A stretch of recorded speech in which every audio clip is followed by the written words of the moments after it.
духа и дела плоти.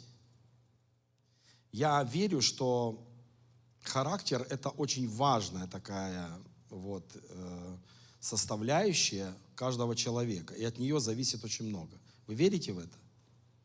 И мы будем весь март говорить как образ зрелости, плод духа, то есть что производит Бог в нас в первую очередь, то есть какие плоды духа, они рождаются в нашей жизни, в первую очередь. То, что лучше всего знают твои близкие люди, с кем ты живешь, с кем ты соприкасаешься, где ты работаешь, то есть твои друзья, твоя жена, твой муж и так далее, и также остальные.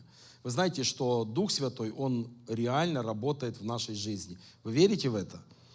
И я сегодня так думал, чем можно измерить вообще, есть ли такой прибор, чтобы измерить зрелость. Знаете, есть разные приборы. Есть там прибор, который изменяет сахар в крови. Есть прибор, который там можно измерить температуру, давление там в шинах или еще где-то. Есть прибор скорости, измеряется. Да, детектор есть, да.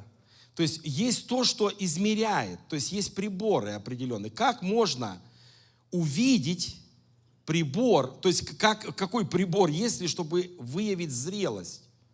Я просто, знаете, так задумался, существует ли вообще такое возможность.